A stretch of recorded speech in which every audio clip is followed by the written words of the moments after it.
In Time merupakan film fiksi ilmiah yang dirilis pada tahun 2011.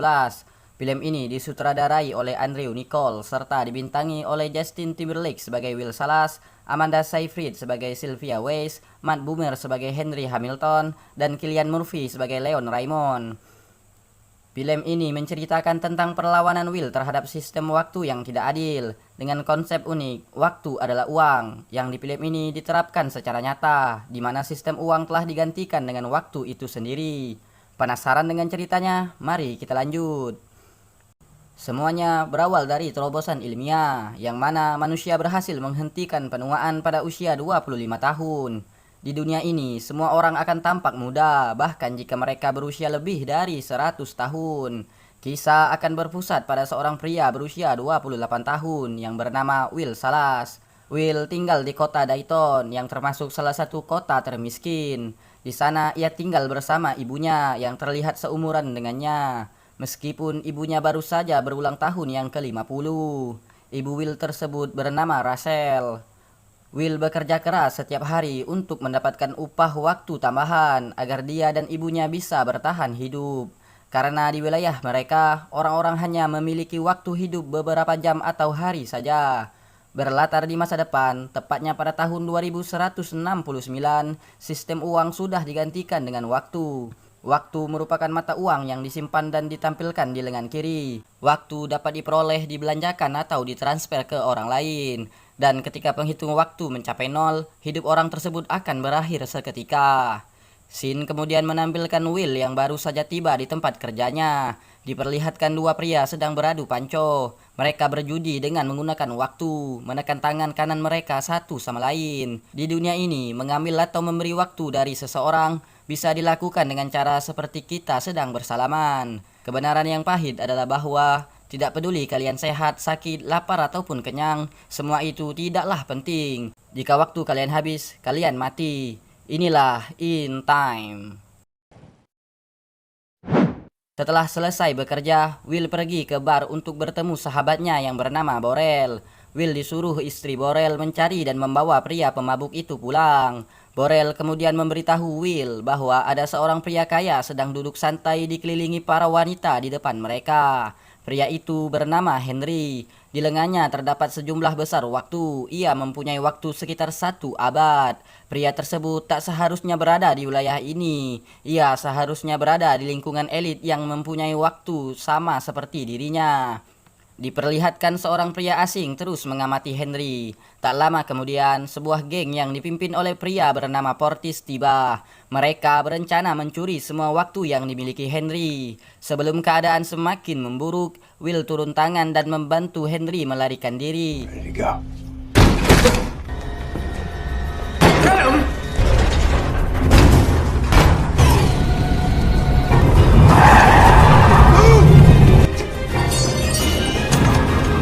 Berkat Will, mereka berhasil bersembunyi dari kejaran Portis dan gengnya. Setelah dirasa aman, Henry bertanya mengapa Will membantunya. Will menjelaskan bahwa dia tidak tahan dengan kekejaman yang dilihatnya. Portis dan anak buahnya selalu meneror orang-orang dan mencuri waktu mereka. Will kebetulan berada di sana ketika mereka hendak menargetkan Henry. Sebenarnya, Henry telah hidup lebih dari 1 abad. Tepatnya 105 tahun. Ia benar-benar lelah menjalani kehidupannya. Kalaupun waktunya dicuri, itu tidak lagi penting baginya. Melihat ketulusan hati Will, di pagi harinya Henry diam-diam mentransfer 100 tahun waktunya kepada Will. Ia hanya menyisahkan 5 menit untuk dirinya sendiri. Di saat-saat terakhir itu, Henry memilih menghabiskan sisa hidupnya dengan bersantai di atas sebuah jembatan.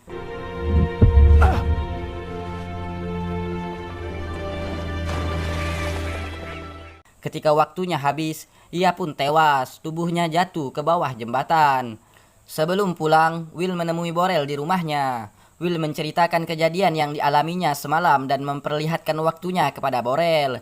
Ia kemudian memberikan Borel waktu sebanyak 10 tahun sebagai ucapan terima kasih atas persahabatan mereka sekaligus ucapan selamat tinggal. Karena ia berencana membawa ibunya pergi ke New Greenwich. Itu merupakan tempat kaum elit dan orang-orang kaya tinggal.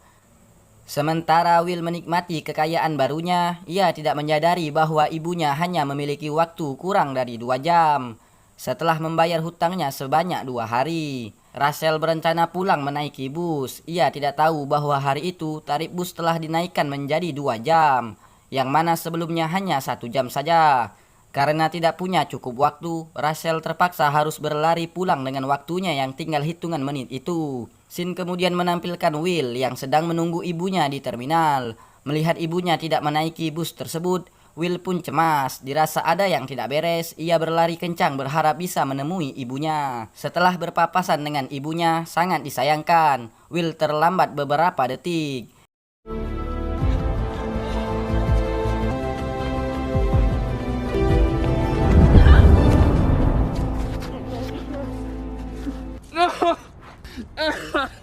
Ibunya meninggal tepat di pelukannya sebelum Will sempat memberikan ibunya waktu.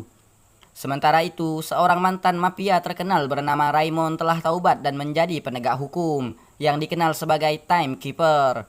Pekerjaannya bukanlah untuk melindungi orang-orang ataupun menegakkan keadilan, melainkan untuk menjaga keseimbangan waktu. Kematian Henry sebelumnya tampak mencurigakan, sehingga Raymond pun harus turun tangan menyelidiki kasus tersebut.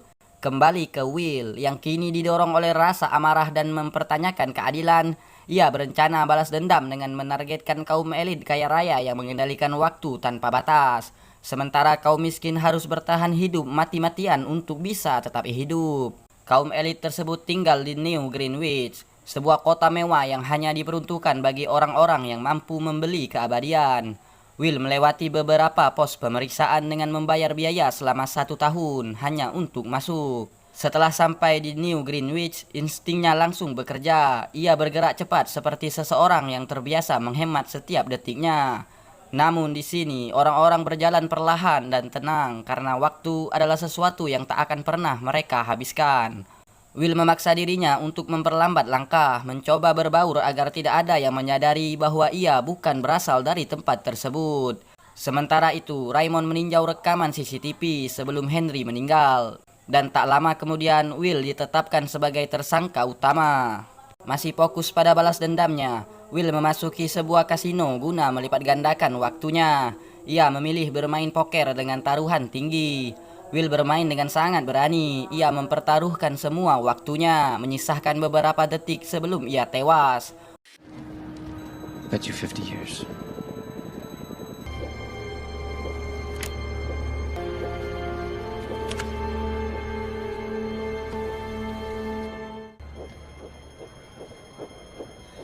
Untungnya ia berhasil memenangkan permainan tersebut.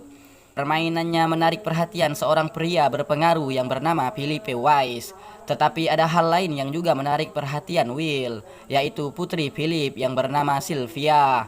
Dengan sedikit basa-basi, Will kemudian diundang Sylvia ke pesta mewah yang diadakan di kediaman mereka, sekaligus untuk melanjutkan permainan pokernya bersama Philip. Dirasa perlu pamer, Will membeli sebuah mobil sport untuk menghadiri pesta tersebut. Di pesta itu, diperlihatkan Will yang bertemu kembali dengan Sylvia. Ada chemistry di antara mereka. Ketika Will mengajaknya berdansa, Sylvia langsung menerimanya.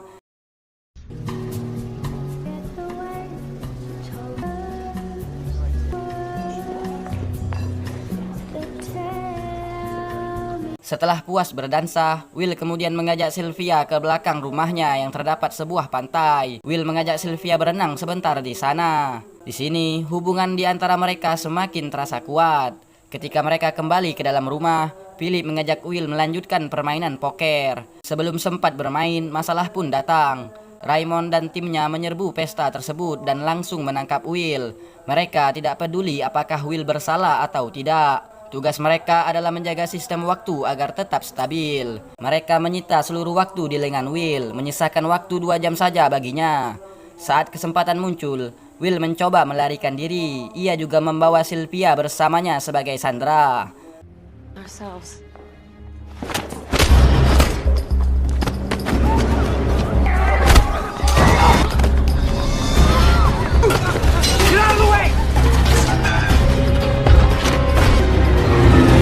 Mereka bergegas keluar dari New Greenwich menuju Dayton. Setelah memasuki wilayah Dayton, mobil mereka tiba-tiba terkena perangkap, membuat mobil tersebut tergelincir keluar jalur.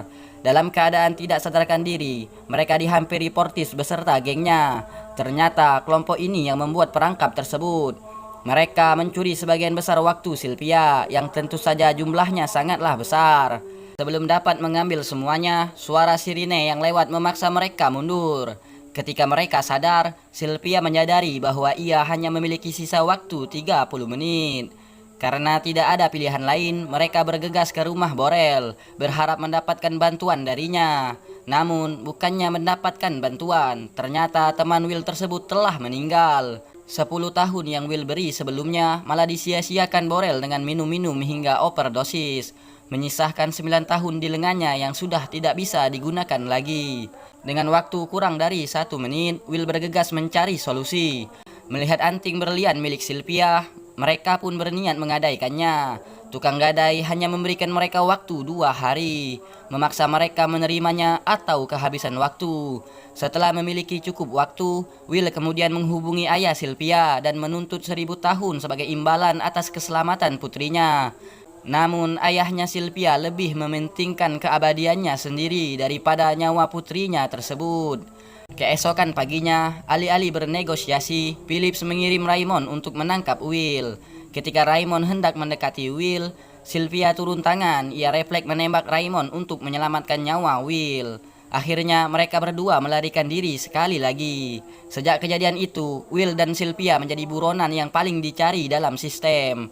Sikap ayahnya membuka mata Sylvia. Ia menyadari ayahnya tidak pernah peduli padanya. Ia hanya peduli pada waktu. Hal tersebut menandai awal dari pemberontakan Sylvia kepada ayahnya sendiri. Bersama-sama mereka merampok bank-bank kecil yang dimiliki oleh perusahaan ayah Sylvia. Tujuan mereka adalah untuk mengganggu sistem dan memaksa penduduk New Greenwich merasakan ketakutan dan ketidakpastian yang sama seperti yang dialami orang-orang miskin.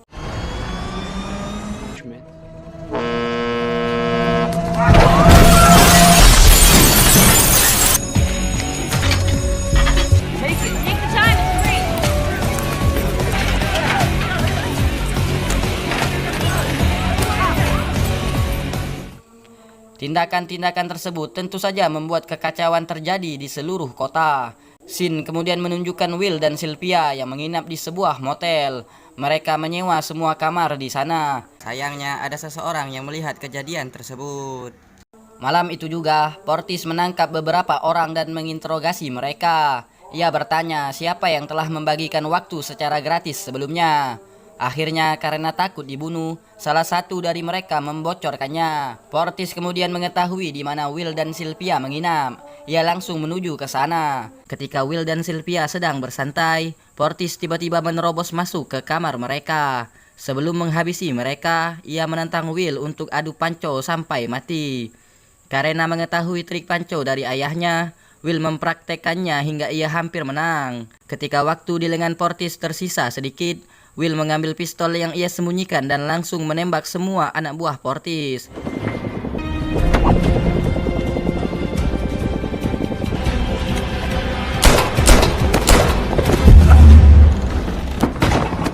Bersamaan dengan itu, Portis pun tewas karena kehabisan waktu.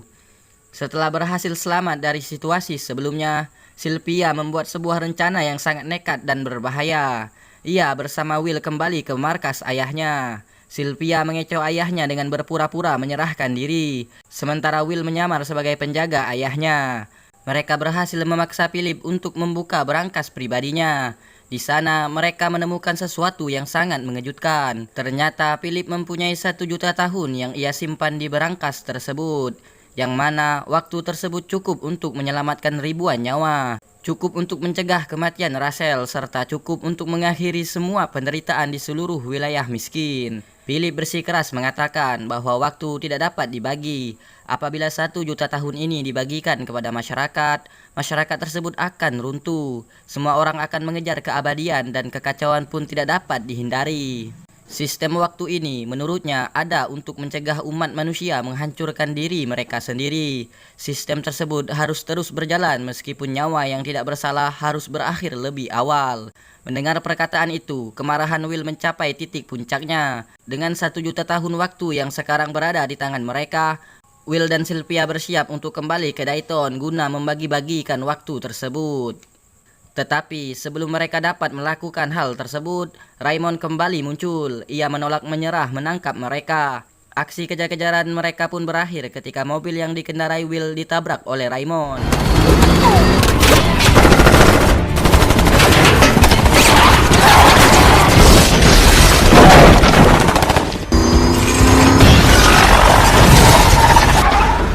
Hal itu membuat Will dan Sylvia terpojok. Namun, Will masih sempat menyerahkan wadah waktu kepada seorang gadis muda, menjauhkan wadah tersebut dari jangkauan Raymond. Saat kerumunan mulai berkumpul, Will dan Sylvia mengambil kesempatan tersebut untuk melarikan diri. Pelarian mereka tidak berlangsung lama. Raymond kembali mengejar mereka. Ia berhasil memojokkan Will dan Sylvia. Tetapi ada satu hal penting yang Raymond abaikan. Dalam sistem ini, setiap timekeeper hanya diberikan sedikit waktu saat bertugas. Mereka harus mengisi waktu setiap jam untuk mencegah terjadinya korupsi ataupun pencurian.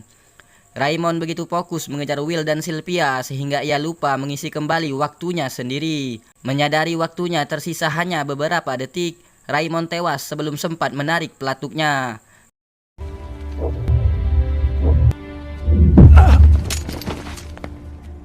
Setelah lepas dari kejaran Raymond, Will dan Sylvia menghadapi masalah baru.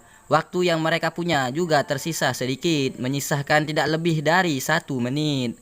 Mengetahui mobil Raymond mempunyai wadah waktu, Will berlari sekuat tenaga menuju mobil tersebut untuk mengisi waktunya, kemudian berlari kembali ke arah Sylvia.